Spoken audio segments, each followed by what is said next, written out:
Hello, আসসালামু আলাইকুম। আমি সিথি। তো এই গরমে আর জিজ্ঞেস করবো না সবাই কেমন আছেন, কারণ গরমে সবার অবস্থা খারাপ, আমার অবস্থা তো আরও খারাপ।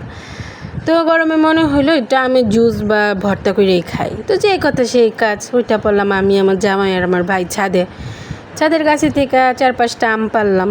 আমরা পারতেও আবার একটু মায়া লাগে, কষ্ট লাগে যে আমটি বড় হইলো না, অকালেই পায়রা ফেললাম। তো যাই হোক, তারপরে আবার নামলাম, মনে হলো ছাদের আমগুলো দিয়ে হবে না, আবার মাঠের আম গাছ থেকে কয়েকটা আম পারলাম।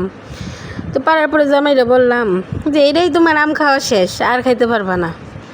তারপরে শুরু করলাম আম ভর্তা, আম কাটা, ধুইলাম ভালো মতো, আমগুলো ধুয়ে পরিষ্কার টরিষ্কার কইরা সে আবার ব্লেন্ড করে শুরু করে দিলাম। তারপরে মনে হইলো আজকে কাঁচা মরিচ দেওয়া খাবো না ভর্তা, শুকনা মরিচ দেওয়া খাবো। তো শুকনা মরিচ ডলতেই এসে হাত জ্বলবো কি আর করার। তারপরে আমি সাথে মনে করলেন মাখায় ফেললাম, দিলাম একটু বিট লবণ, একটু নর্মাল লবণ। তারপরে চিন্তা এলো যে কিরে, আগেরকার দিনে নানি দাদিরা তো সরিষার তেল একটু দিত, তা আমিও যেই কথা সেই কাজ দিয়ে দিলাম, একটু সরিষার তেল দিয়ে মাখতেই আসি, মানে মাখার কোনো শেষ নাই। আমার জামাইও ভিডিও করতেছে মনের রঙে, মানে সেই একটা ফ্লেভার আসছে, সেই একটা। তো অবশেষে ভর্তা বানানো শেষ। তো সবাই ভালো থাকবেন, সুস্থ থাকবেন।